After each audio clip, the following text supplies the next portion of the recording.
dengan satu tujuan dan satu langkah, menjunjung panggilan Allah dan kasih-Nya.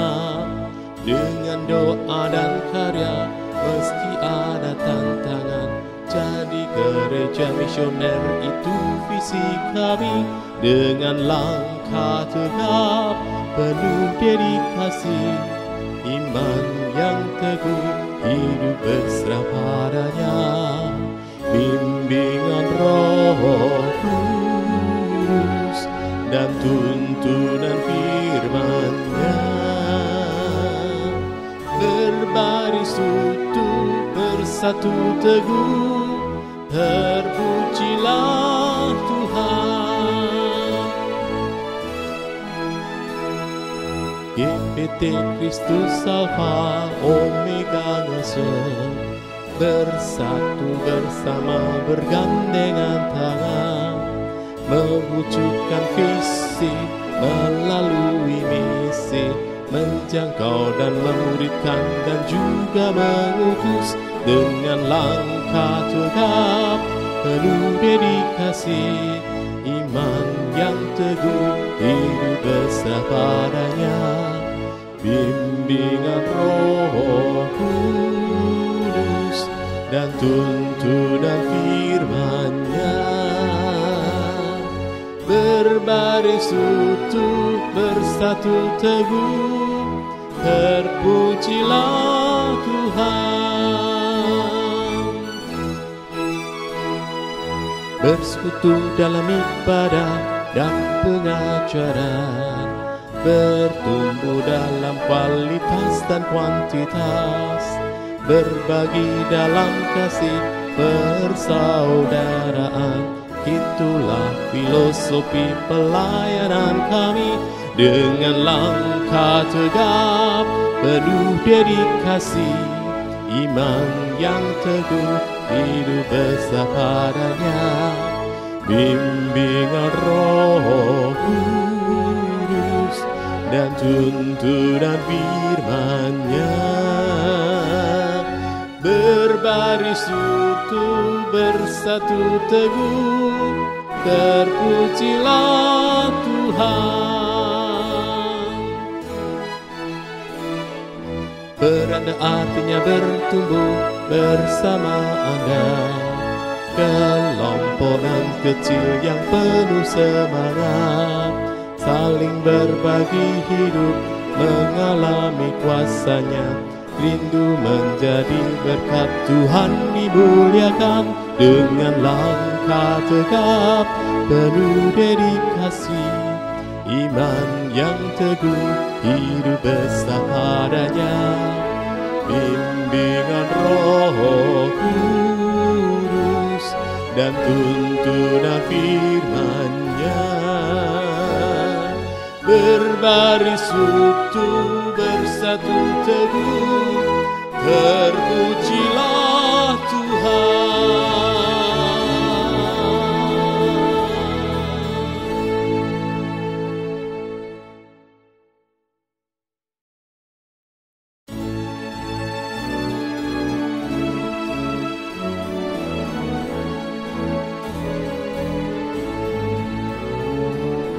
Dengan satu tujuan dan satu langkah, menjunjung panggilan Allah dan kasih-Nya. Dengan doa dan karya meski ada tantangan, jadi gereja misioner itu visi kami. Dengan langkah tegap penuh dedikasi, iman yang teguh, hidup berserah padanya. Bimbingan Roh Kudus dan tuntunan firman-Nya, berbaris utuh bersatu teguh, terpujilah Tuhan. GPT Kristus Alfa Omega Ngasem, bersatu bersama bergandengan tangan, mewujudkan visi melalui misi, menjangkau dan memuridkan dan juga mengutus dengan langkah tegap penuh dedikasi, iman yang teguh, hidup berserah padanya, bimbingan Roh Kudus dan tuntunan firman-Nya, berbaris utuh bersatu teguh, terpujilah Tuhan.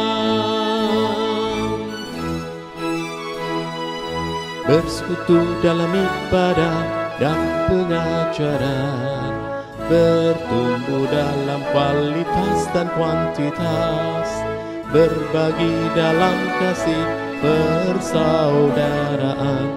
Itulah filosofi pelayanan kami, dengan langkah tegap penuh dedikasi, iman yang teguh, hidup besar padanya, bimbingan Roh Kudus dan tuntunan firman-Nya, berbaris utuh bersatu teguh, terpujilah Tuhan. Beranda artinya bertumbuh bersama Anda, kelompokan kecil yang penuh semangat, saling berbagi hidup, mengalami kuasa-Nya, rindu menjadi berkat Tuhan dimuliakan, dengan langkah tegap penuh dedikasi, iman yang teguh, hidup besar padanya, bimbingan Roh Kudus dan tuntunan firman-Nya, berbaris utuh bersatu teguh, terpujilah Tuhan.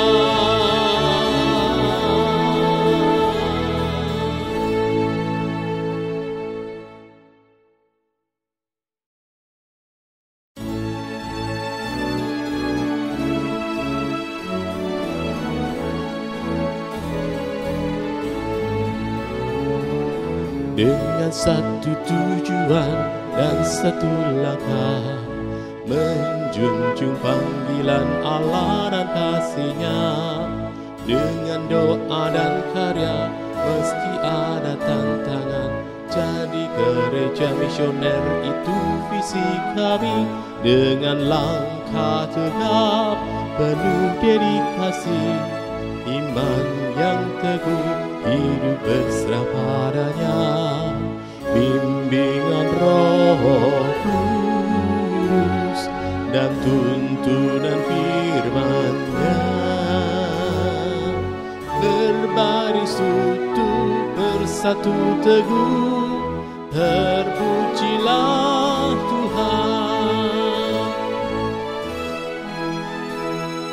GPT Kristus Alfa Omega ngasih, bersatu bersama bergandengan tangan, mewujudkan visi melalui misi, menjangkau dan memuridkan dan juga mengutus dengan langkah tegap penuh dedikasi, iman yang teguh, hidup berserah padanya, bimbingan Roh Kudus dan tuntunan firman-Nya,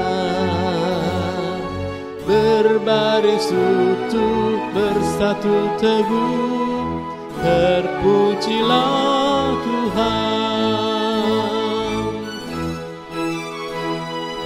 Bersekutu dalam ibadah dan pengajaran, bertumbuh dalam kualitas dan kuantitas, berbagi dalam kasih persaudaraan. Itulah filosofi pelayanan kami, dengan langkah tegap penuh dedikasi, iman yang teguh, hidup besar padanya, bimbingan Roh Kudus dan tuntunan firman-Nya.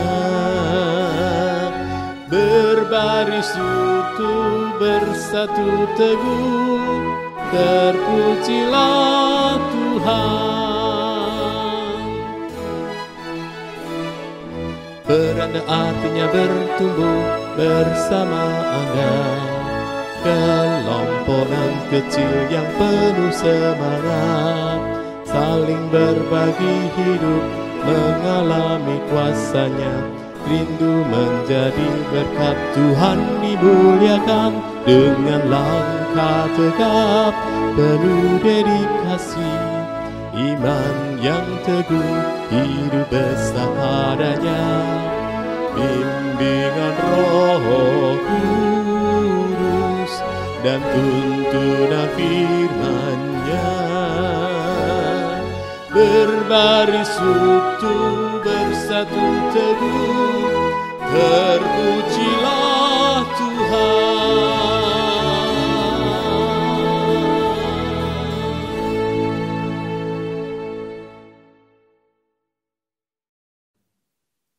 Shalom Bapak Ibu Saudara yang terkasih dalam Kristus. Mari mempersiapkan hati kita untuk mengikuti ibadah raya online hari ini. Sebelum kita memulai ibadah hari ini, izinkan kami menyampaikan beberapa warta gereja untuk seminggu ke depan. Ibadah pagi hari ini, kita akan dilayani oleh Bapak Pendeta Henok Edi Arianto. Untuk itu, kami atas nama pengurus dan jemaat GBT KAO Ngesrep, mengucapkan terima kasih kepada Bapak Pendeta Henok Edi Arianto yang telah berkenan menyampaikan firman Tuhan untuk hari ini. Tuhan Yesus selalu memberkati keluarga, pekerjaan, dan pelayanan Bapak. Mari kita mendukung pekerjaan Tuhan melalui persembahan kita. Bila Bapak, Ibu, Saudara ingin memberikan persembahan, dapat disalurkan melalui yang pertama, rekening BCA atas nama GBT KAO Ngesrep. Yang kedua, scan QR Code yang ada di aplikasi Warta Gereja Online GBT Ngesrep, bisa di-download melalui Play Store. Dan ada 3 QR Code persembahan, yaitu untuk kantong biru, persembahan umum, kantong merah, persembahan pembangunan, dan kantong kuning, persembahan perpuluhan. Yang ketiga, persembahan dimasukkan ke kotak persembahan di gereja setiap hari pada jam kerja. Bisa menggunakan amplop bebas atau amplop persembahan yang sudah disediakan oleh gereja. Bagi anak-anak sekolah minggu, bisa didampingi untuk mengikuti ibadah sekolah minggu melalui grup WhatsApp Tabernacle Kids. Setiap hari Minggu pukul 7 pagi waktu Indonesia Barat. Untuk info lebih lanjut, bisa menghubungi Om Didit di nomor berikut ini. Bagi remaja, bisa diarahkan untuk mengikuti ibadah online teens atau prateens melalui Zoom. Setiap hari Minggu pukul 11 pagi waktu Indonesia Barat. Untuk info lebih lanjut, bisa menghubungi Kak Tina di nomor berikut ini. Ibadah raya online Minggu 27 Desember 2020 dilaksanakan 2 kali, yaitu ibadah pagi jam 8 pagi waktu Indonesia Barat, ibadah sore jam 18.00 waktu Indonesia Barat melalui channel YouTube GBT Ngesrep. Jika ada perubahan jam ibadah, akan kami informasikan lewat media online seperti WhatsApp grup, web, Facebook, aplikasi Warta Gereja, dan Instagram. Rangkaian ibadah Natal dan Tahun Baru. Untuk ibadah Natal akan diadakan Jumat 25 Desember 2020, dilaksanakan secara onsite atau tatap muka, dimulai jam 8 pagi waktu Indonesia Barat, dan akan dilayani oleh Bapak Pendeta Henok Edi Arianto dengan tema One for Jesus. Untuk ibadah buka tahun akan diadakan Jumat 1 Januari 2021, dilaksanakan secara onsite atau tatap muka dimulai jam 8 pagi waktu Indonesia Barat. Mohon diperhatikan bahwa baik ibadah Natal maupun ibadah buka tahun, kuotanya terbatas hanya untuk 120 orang. Silakan Bapak, Ibu, Saudara-saudari mendaftarkan diri melalui link pendaftaran berikut ini.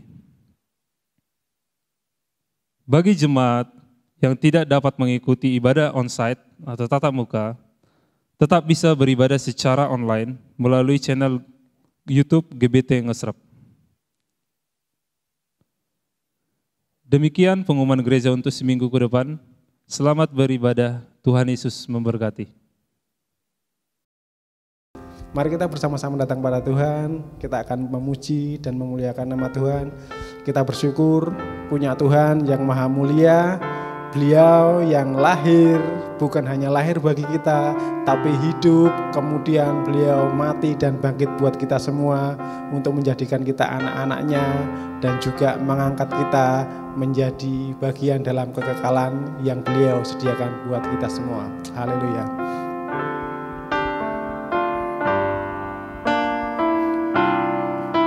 Mari naikkan pujian ini, katakan mulia, kami menyembah Engkau Raja kami yang mulia. Haleluya. Mulia, sembah Raja mulia, bagi Yesus puji, hormat, dan kuasa.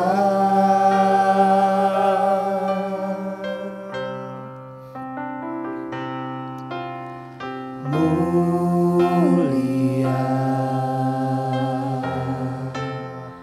agung kerajaannya,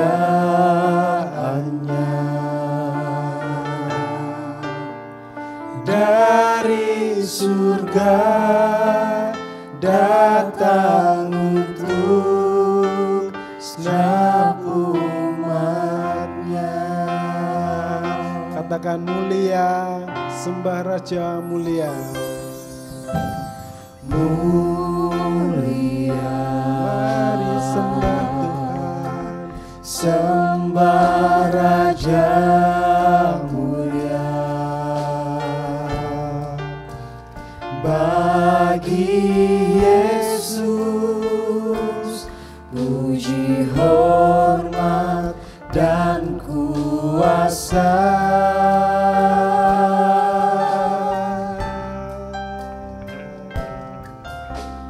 Mulia,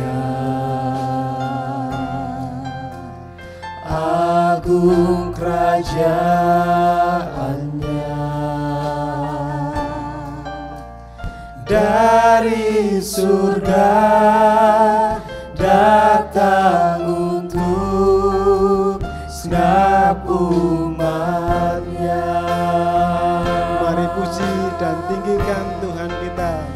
Dipuji, ditinggikan namanya Yesus. Hormat dan muliakanlah Yesus Raja.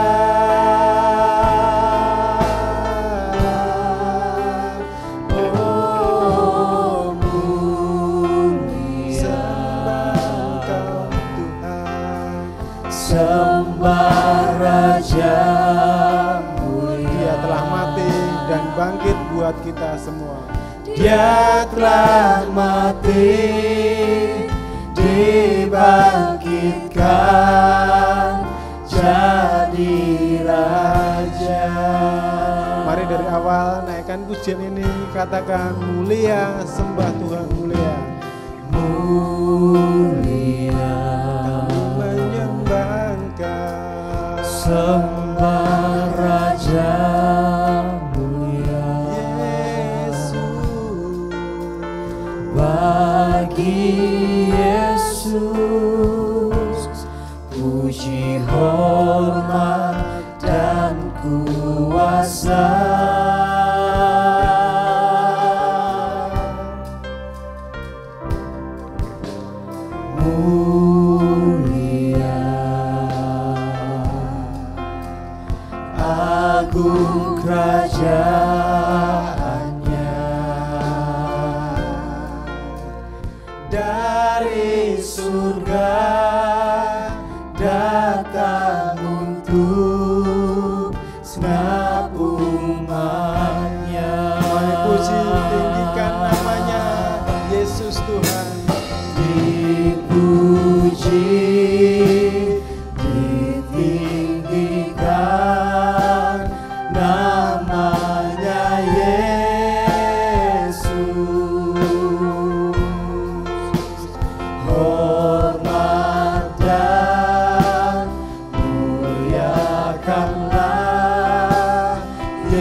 Dia telah mati, dibangkitkan jadi raja. Dia mati dan dibangkitkan. Dia telah mati, dibangkitkan jadi raja.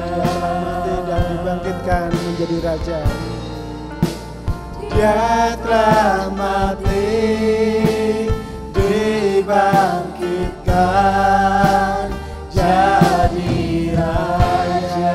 Mari kita sembah Tuhan kita, mari kita agungkan Tuhan kita yang maha mulia. Haleluya. Kami menyembah Engkau Tuhan, kami mengagungkan Engkau Tuhan kami, Raja di atas segala raja.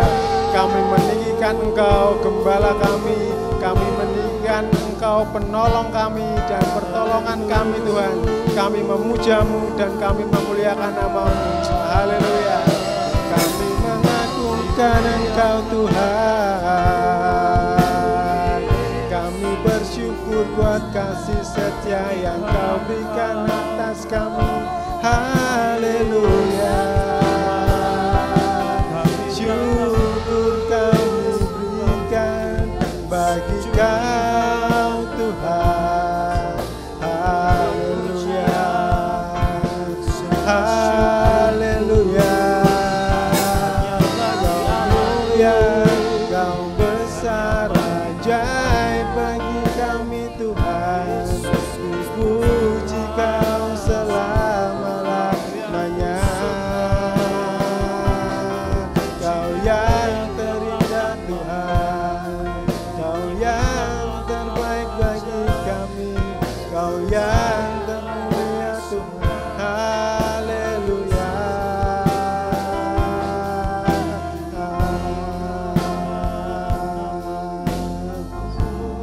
Bagi Dia segala pujian, hormat serta syukur kekal selamanya. Bagi Dia segala pujian, hormat serta syukur selama-lamanya. Bagi Dia segala pujian, hormat serta syukur kekal selamanya. Bagi Dia segala pujian, hormat serta syukur selama-lamanya. Sekali katakan, bagi Dia segala pujian. Bagi Dia segala pujian, hormat serta syukur kekal selamanya. Bagi Dia segala pujian, hormat serta syukur selama-lamanya. Selama-lamanya. Syukur selama-lamanya. Haleluya. Hanya Engkau Allah yang kami tinggikan dan hanya Engkau Allah yang kami agungkan. Terima kasih Yesus, pada pagi hari ini kami boleh bersama-sama datang dalam ibadah kami. Kami naikkan doa kami dan pujian kami di dalam nama Tuhan Yesus. Haleluya. Amin. Shalom saudara, saya undang bangkit berdiri. Boleh lihat kiri kanan, depan belakang, bisa lambaikan tangan. Selamat datang, selamat beribadah. Kita bersyukur kita punya Allah yang luar biasa dan saat ini kita akan memuji dan meninggikan namanya. Haleluya. Terpujilah nama Tuhan, Dia yang layak ditinggikan dan Dia yang layak diagungkan. Haleluya.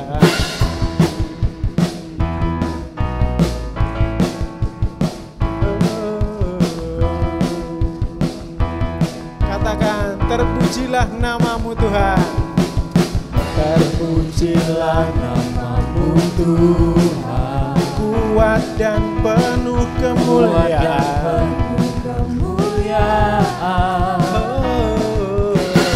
Satu suara kami nyatakan, kebesaran-Mu tetap selamanya. Terpujilah nama-Mu Tuhan,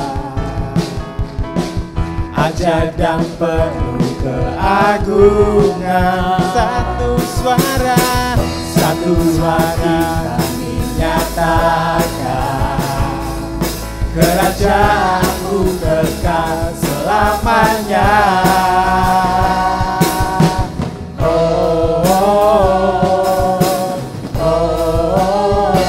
Engkaulah Raja atas dunia, yang menghancurkan musuh dan membebaskan jiwa. Kami bersorak, bertepuk tangan. Engkau Tuhan berjaya dan memerintah untuk selamanya. Haleluya. Terpujilah Tuhan kita. Mari kita tinggikan namanya dan serukan namanya. Haleluya. Terpujilah nama-Mu Tuhan. Terpujilah nama-Mu Tuhan, ajaib dan penuh keagungan. Satu hati kami nyatakan, kerajaan-Mu kekal selamanya.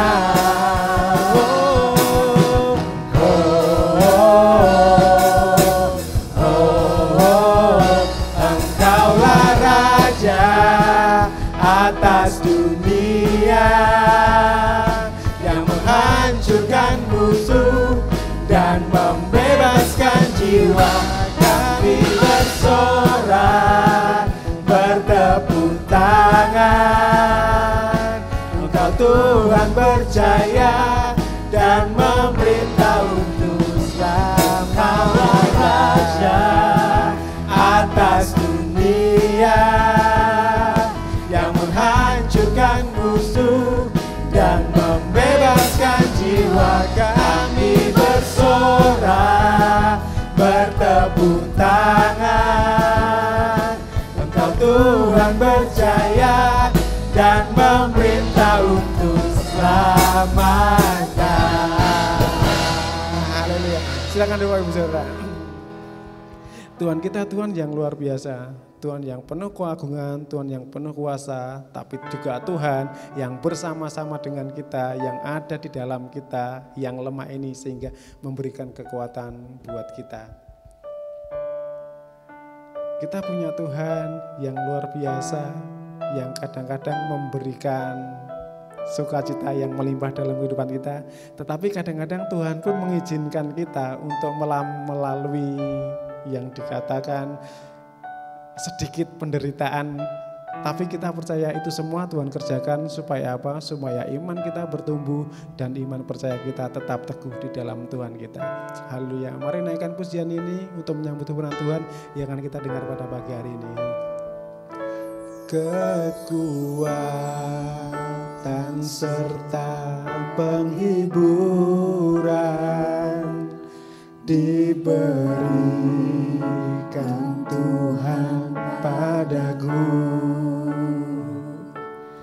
Tiap hari aku dibimbingnya, tiap jam dihibur hatiku, dan sesuai dengan hikmat Tuhan, ku diberikan apa yang perlu, suka dan derita bergantian, memperkuat imanku. hari Tuhan beserta kita. Tiap hari Tuhan besertaku, diberi rahmat-Nya tiap jam. Kau mengangkatnya bila aku jatuh, dihalaunya musuhku kejar. Yang namanya Raja Kuasa, Bapa yang kekal dan abadi, mengimbangi duka dengan suka dan menghibur yang sedih. Haleluya. Sekarang putih katakan kekuatan dan penghiburan. Kekuatan serta penghiburan diberikan Tuhan padaku. Tiap hari aku dibimbingnya, tiap jam dihibur hatiku. Dan sesuai dengan hikmat Tuhan, ku diberikan apa yang perlu. Suka dan derita bergantian, memperkuat imanku. Dia besertaku. Tiap hari Tuhan besertaku, Anugerahnya tiap jam.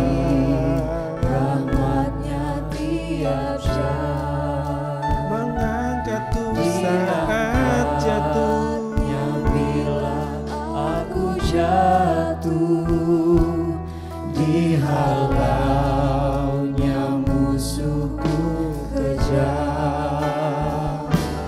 Yang namanya Raja Kuasa, Bapa yang kekal dan abadi,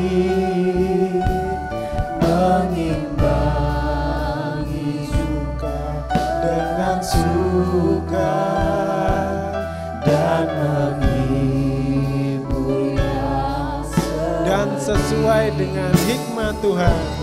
dan sesuai dengan hikmat Tuhan, ku diberikan apa yang perlu. Suka dan derita bergantian,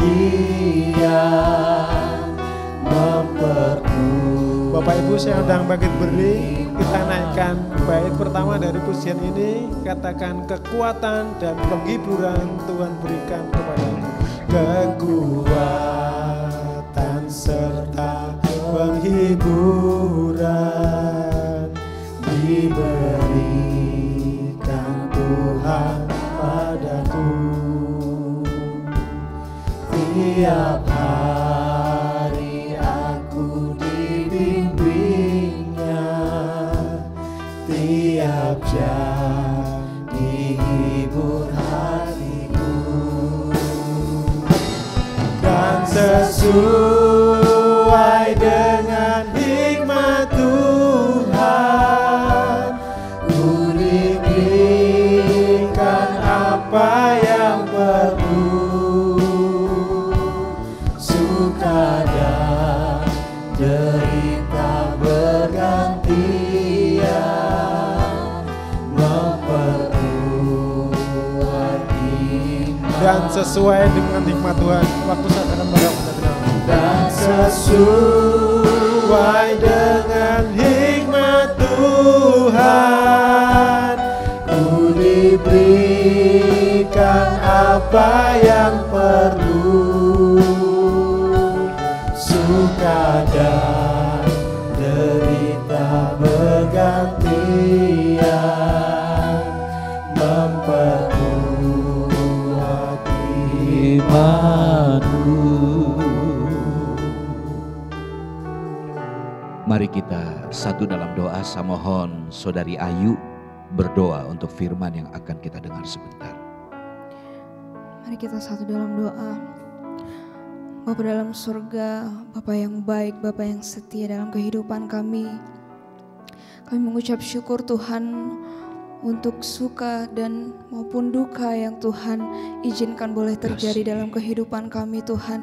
Kami percaya semuanya mendatangkan kebaikan bagi setiap kami Tuhan. Dan ajar kami Tuhan untuk terus berharap, untuk terus memandang hanya kepada Engkau Tuhan, satu-satunya juru selamat, satu-satunya pribadi yang mengenal kami, satu-satunya Allah yang memperhatikan kehidupan kami Bapa. Kami bersyukur Tuhan kami boleh ada sebagaimana ada saat ini. Semuanya hanya karena kemurahan Tuhan. Bapa, kami telah selesai memuji dan menyembah Engkau Tuhan. Dan kini tiba saatnya kami akan mendengarkan firman Tuhan. Kami mau buka hati kami Tuhan. Biarlah Engkau menaburi hati kami dengan firman-Mu Tuhan. Biarlah firman-Mu ini dapat hidup, dapat berakar dan berbuah dalam kehidupan kami Bapa. Kami serahkan hamba-Mu yang akan menyampaikan firman Tuhan.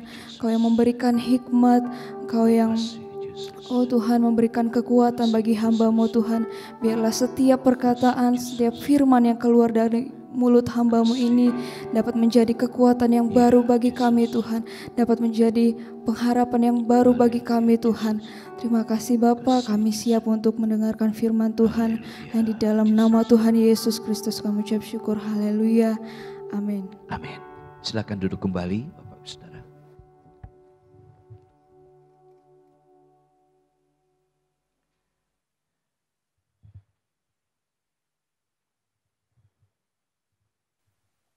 Shalom, selamat pagi Bapak Ibu Saudaraku yang saya kasih. Nah saudaraku yang saya kasih dalam Tuhan Yesus Kristus, hari ini kita butuh perhatian khusus. Sebab itu saya minta Bapak Ibu Saudaraku kita coba fokus ya, karena ini membutuhkan pemikiran.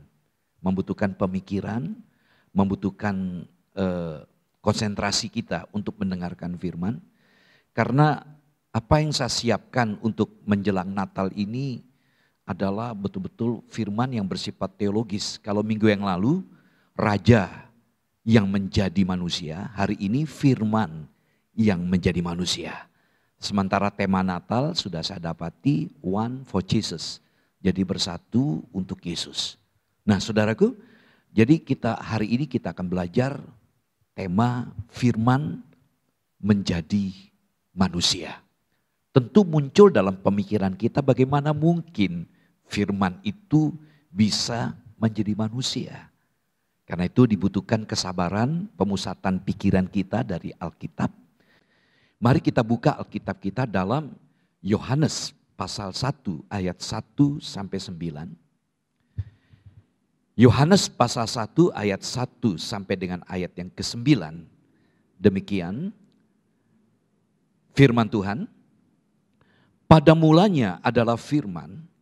Firman itu bersama-sama dengan Allah dan firman itu adalah Allah. Ia pada mulanya bersama-sama dengan Allah, segala sesuatu dijadikan oleh Dia dan tanpa Dia tidak ada sesuatu pun yang telah jadi dari segala yang telah dijadikan.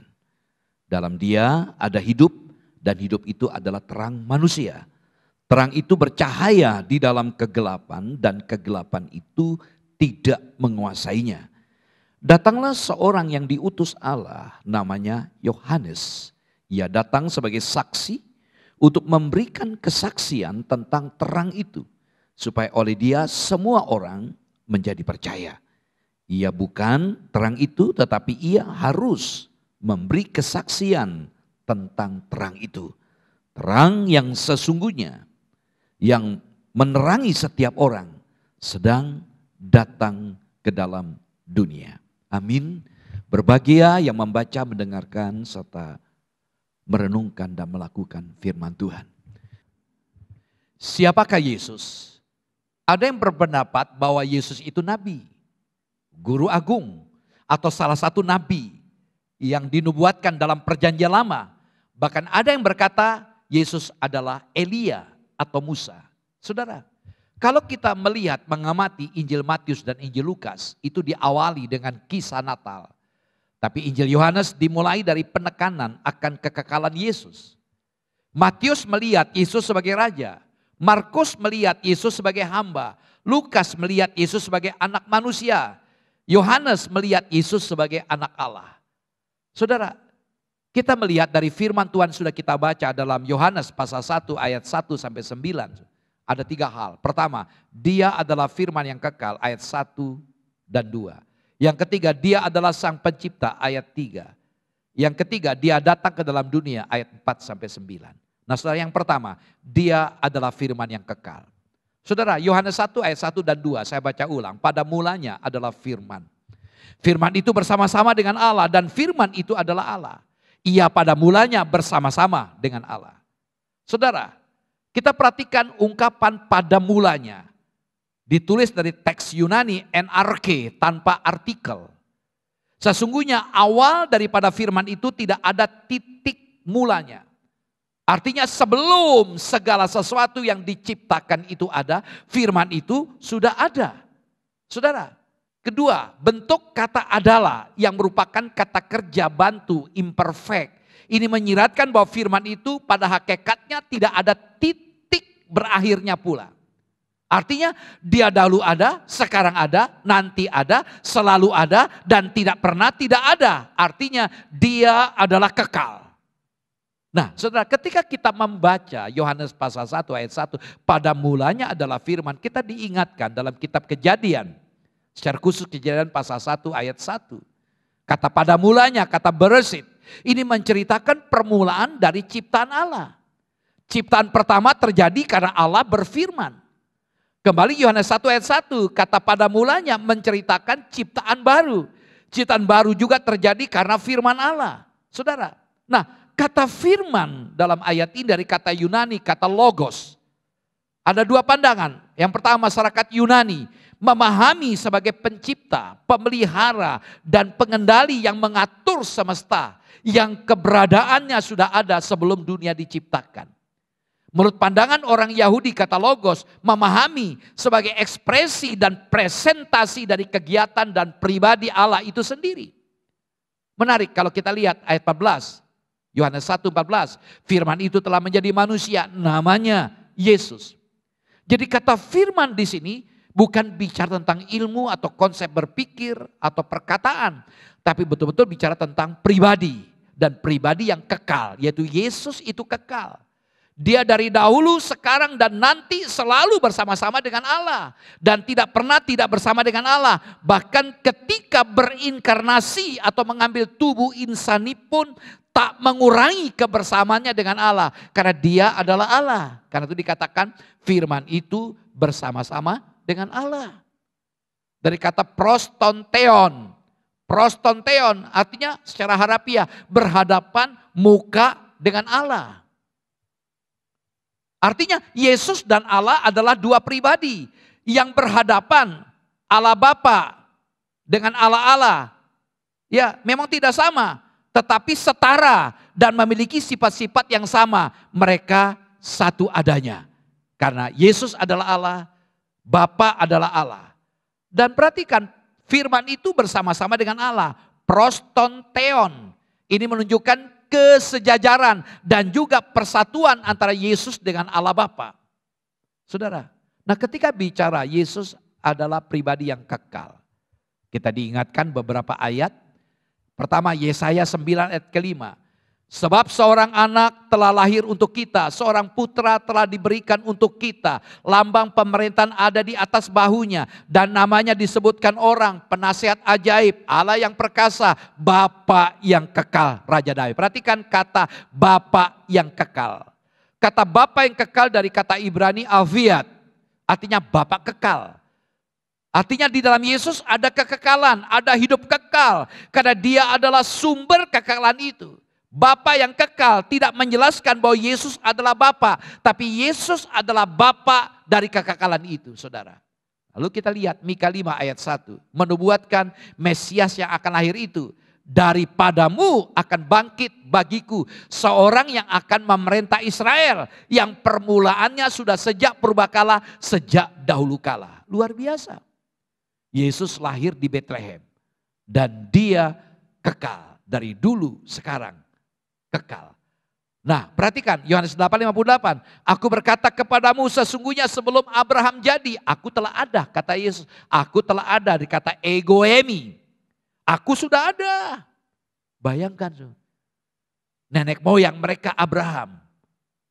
Ya, dibandingkan itu, aku sudah ada sebelum Abraham ada. Wahyu 1 ayat 8. Aku adalah Alfa dan Omega. Firman Tuhan Allah yang ada dan yang sudah ada dan yang akan datang yang maha kuasa. Perhatikan, aku adalah Alfa dan Omega. Kata Alfa adalah kata awal dari abjad Yunani. Omega adalah akhir dari abjad Yunani. Saudaraku, kita lanjutkan ke frasa yang ketiga. Yohanes 1 ayat 1, firman itu adalah Allah. Ayat ini tidak mengatakan bahwa Allah adalah firman itu. Atau firman merupakan salah satu sebutan untuk Allah. Dia yang sudah berada dengan Allah Bapa, perhatikan. Dia yang sudah berada dengan Allah Bapa sejak semula adalah Allah. Nah, kata Allah di sini menggunakan kata theos. Tidak menggunakan kata hotheos. Tidak menggunakan kata sandang dalam bahasa Inggris the God. Tidak berarti bahwa predikat Allah yang mendahului kata kerja menjadi indefinite. Seorang Allah atau ilahi. Dari kata theos. Tapi dalam ayat ini tidak menggunakan kata theos. Jadi firman itu bukan bersifat ilahi. Firman itu adalah Allah. Jika memakai kata sandang, maka Yohanes memegang ajaran sabialisme.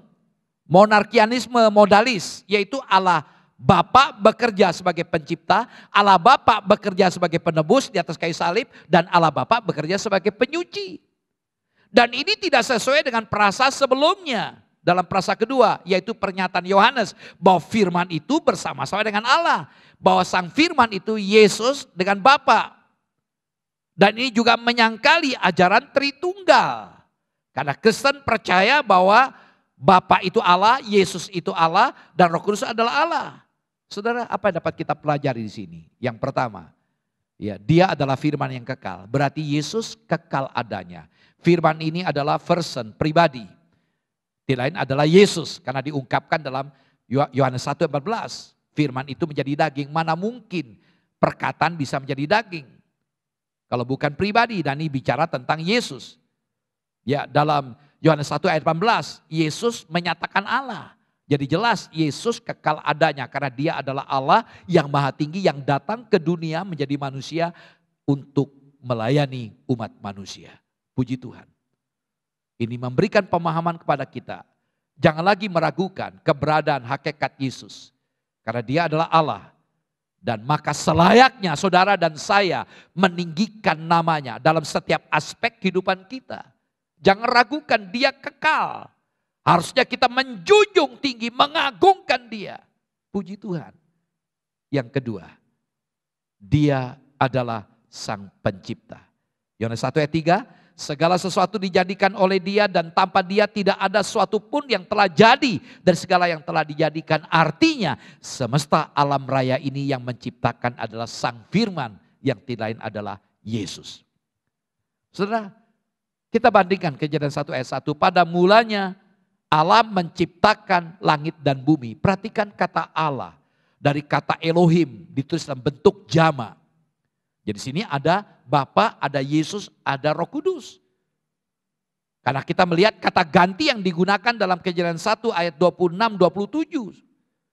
Ya, baiklah kita menciptakan pria dan wanita, menciptakan manusia.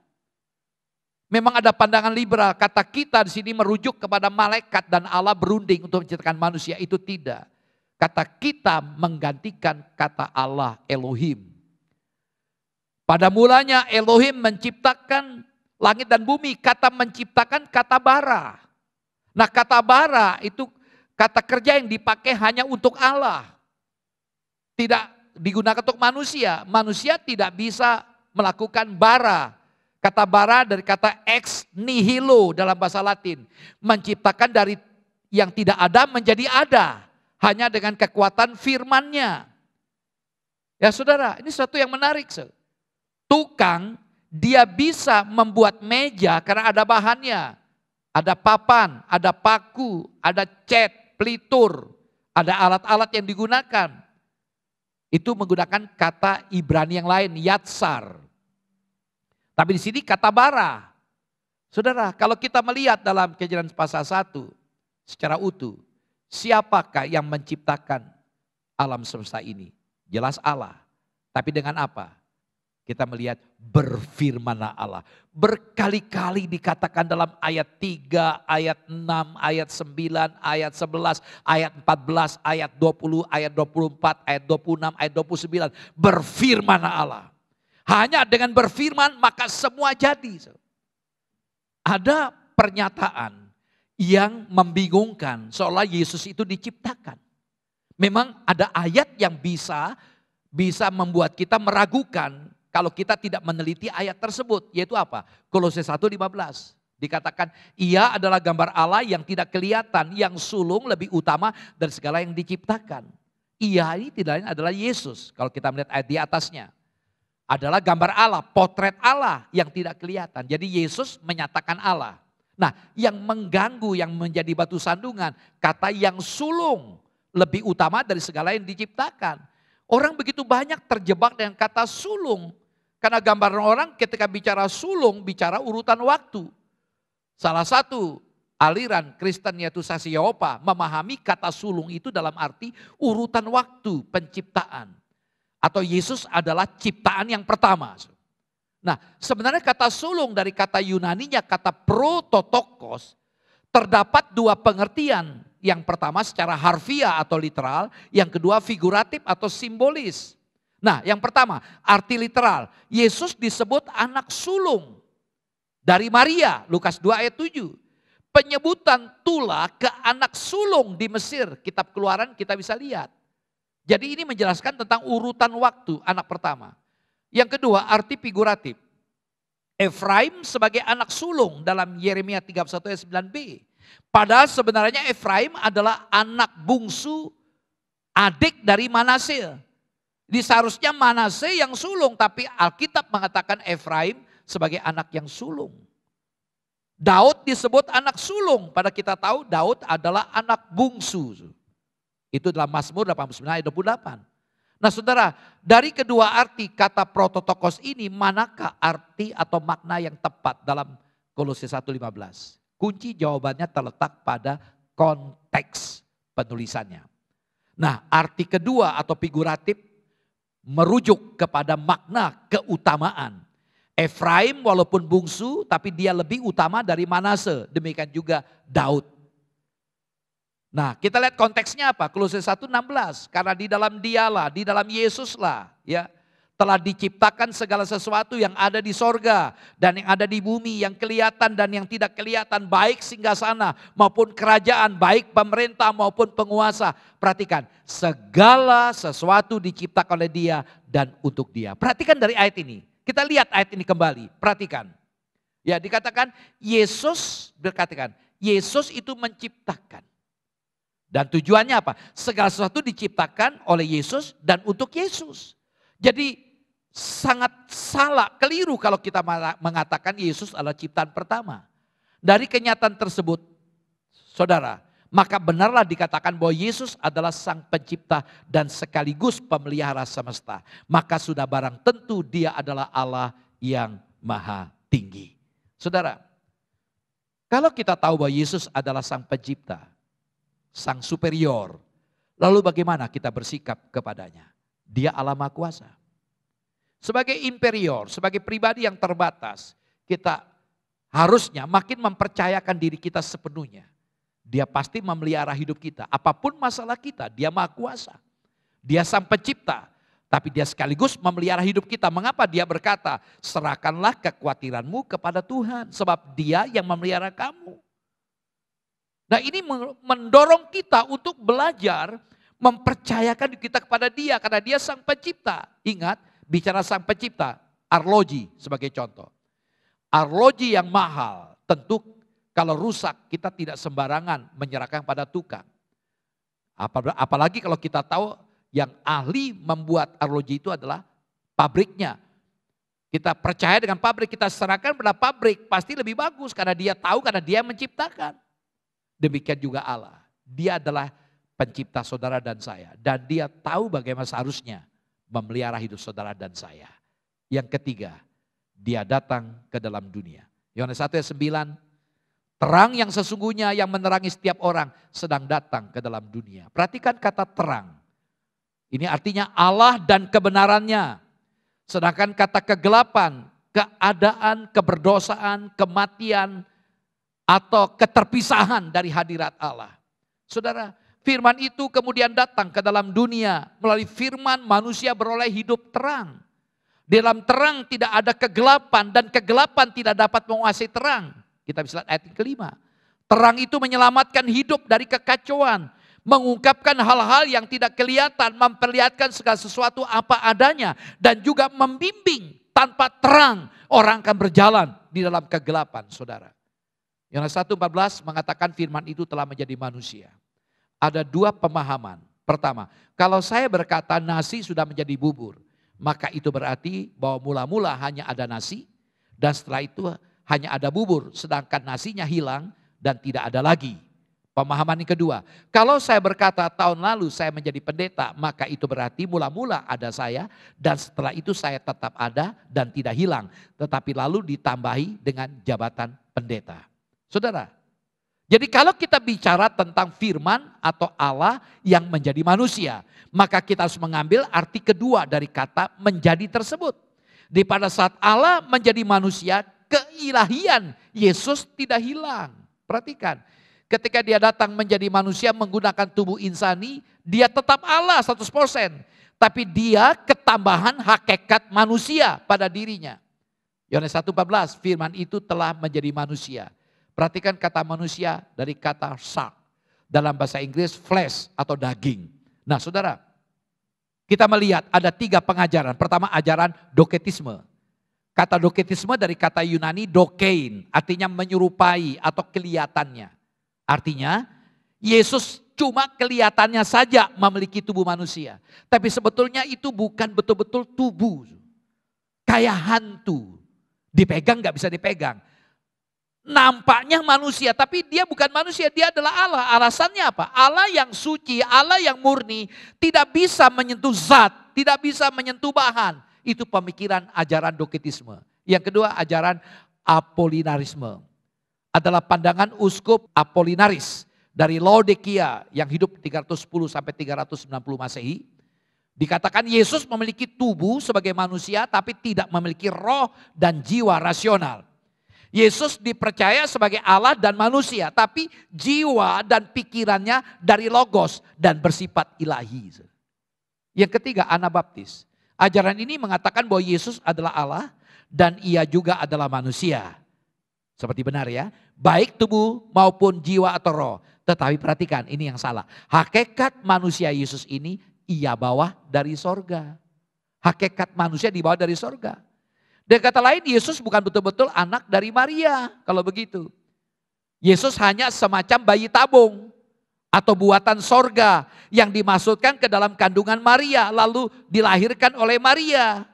Artinya Yesus bukan betul-betul keturunan Daud, keturunan Abraham atau keturunan Adam dan Hawa. Lalu bagaimana mungkin Yesus bisa menebus dosa manusia kalau Dia bukan keturunan Adam, Hawa, Abraham? Bagaimana mungkin bisa mengatasi masalah dosa saudara dan saya?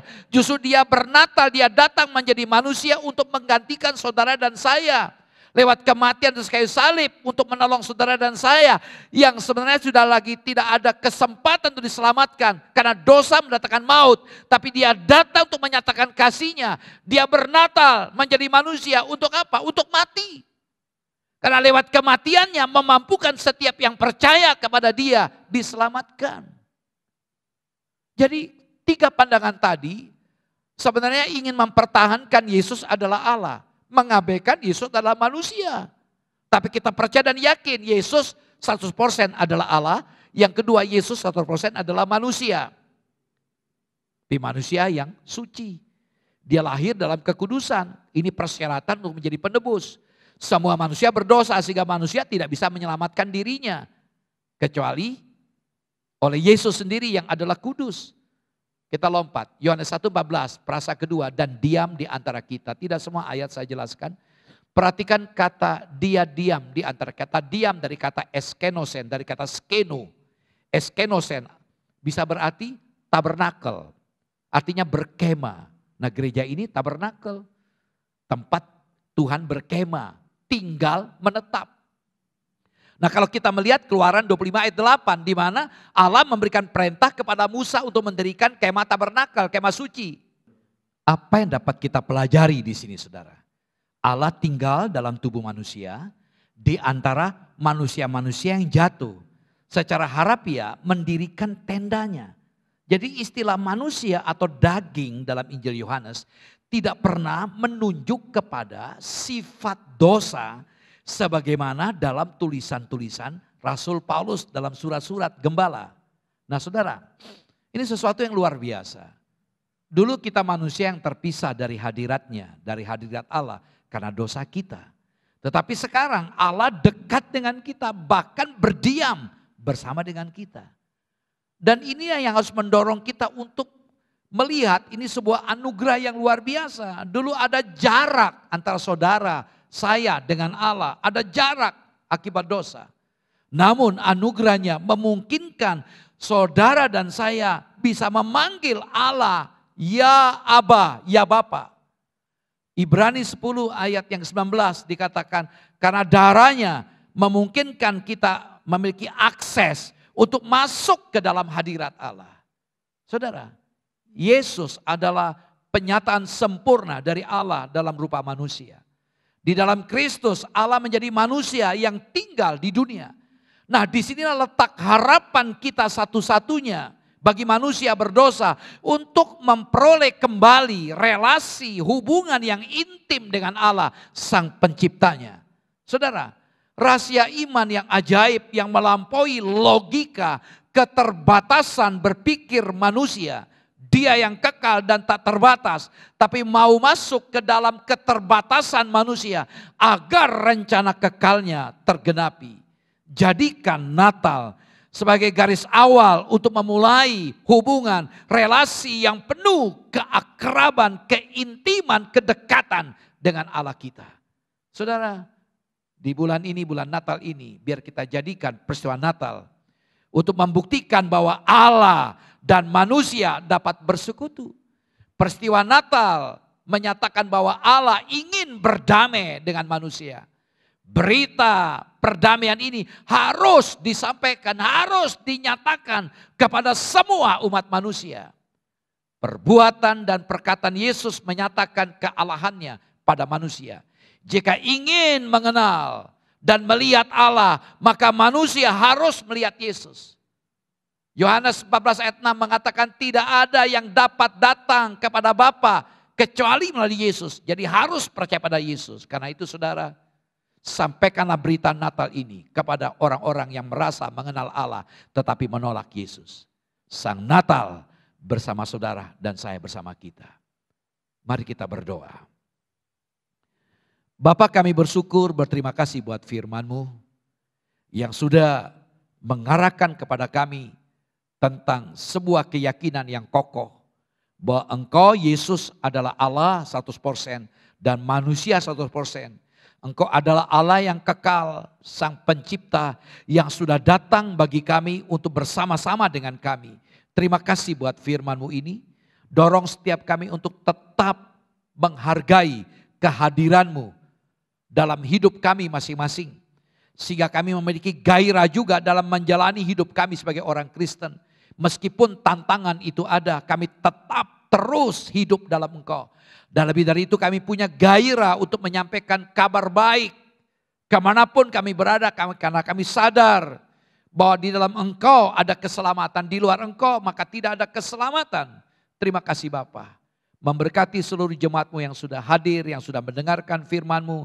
Baik yang ada di rumah, Engkau berkati mereka. Biarlah firman-Mu ini semakin mengokohkan keyakinan kami masing-masing untuk tetap mempercayakan hidup kami hanya kepada Engkau ya Allah.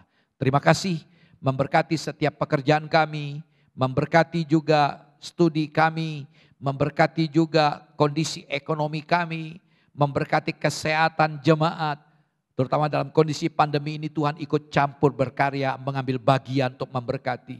Memberkati seluruh jemaat-Mu yang sedang bergumul untuk kesehatan, jamah mereka dalam nama-Mu Tuhan Yesus. Terima kasih Bapa. Kami bersyukur kalau pilkada sudah berlalu dengan aman. Kami serahkan dalam tangan Tuhan, Tuhan terus ambil bagian, dijauhkan dari kekacauan. Berkati untuk situasi politik dan keamanan bangsa ini. Tuhan ambil bagian memberkati pemimpin kami dari Bapak Presiden, Wakil Presiden sampai ke pemimpin di daerah. Engkau berkati Bapak. Terima kasih Bapak. Kami serahkan juga Bapak gugus tugas dan para medis yang menangani pandemi. Tuhan ikut campur melindungi, memproteksi, bahkan sedang bergumul untuk pemulihan kesehatan akibat COVID-19. Tuhan jamah mereka dalam nama-Mu Yesus. Terima kasih Bapa, terima kasih. Kami serahkan seluruh jemaat yang sudah hadir, apapun pergumulan mereka. Tuhan jamah mereka dan Tuhan lawati mereka. Dan sehingga mereka mengalami pengalaman bersama dengan Tuhan. Terima kasih Bapa, sempurnakan doa kami ini. Dan kami alaskan semuanya dalam nama-Mu Tuhan Yesus. Haleluya. Amin. Saudara, mari kita tadakkan tangan kita ke atas dan kita berdiri untuk menerima berkat Tuhan.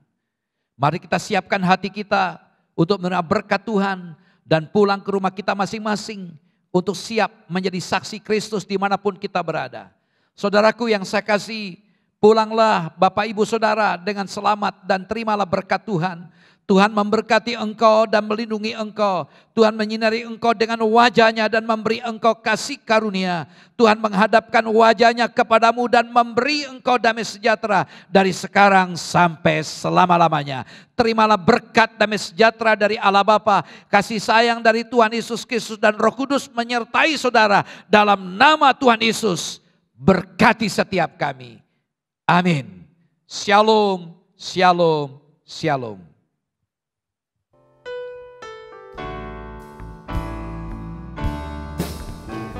Shalom, shalom, damai Allah turun ke atasmu sekarang. Shalom, shalom, damai Allah sekarang dan selamanya. Seperti sungai yang mengalir, lembut gemercik, seperti burung merpati damai surgawi. Shalom, shalom, diberkatilah kau sekarang. Berkat atas Bapa, Putra dan Roh Kudus.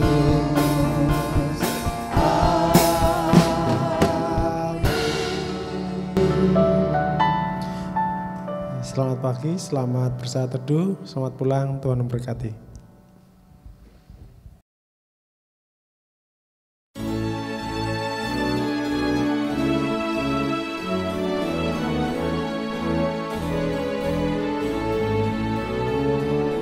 Dengan satu tujuan dan satu langkah, menjunjung panggilan Allah dan kasih-Nya. Dengan doa dan karya meski ada tantangan, jadi gereja misioner itu visi kami. Dengan langkah tegap penuh dedikasi, iman yang teguh, hidup berserah padanya. Bimbingan Roh Kudus dan tuntunan firman-Nya,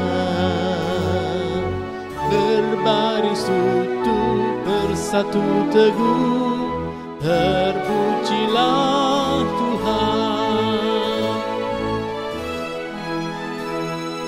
GPT Kristus Alfa Omega Ngasem, bersatu bersama bergandengan tangan, mewujudkan visi melalui misi, menjangkau dan memuridkan dan juga mengutus dengan langkah tegap penuh dedikasi, iman yang teguh hidup besar padanya, bimbingan Roh Kudus dan tuntunan firman-Nya,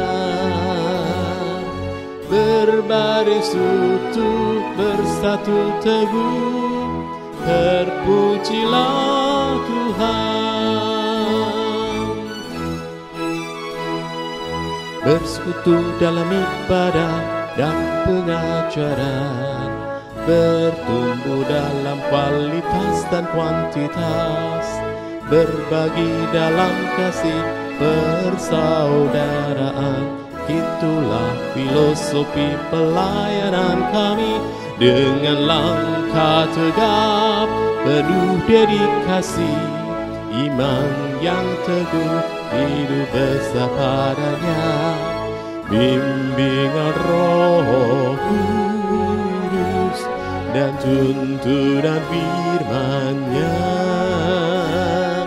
berbaris utuh bersatu teguh, terpujilah Tuhan.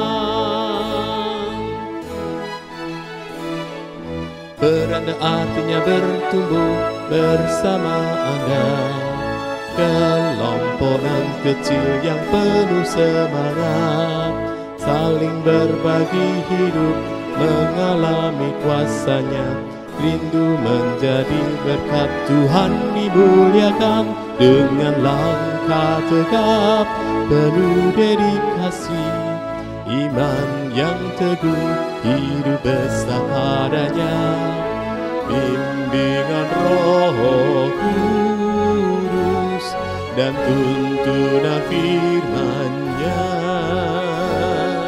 berbaris utuh bersatu teguh, terpujilah Tuhan.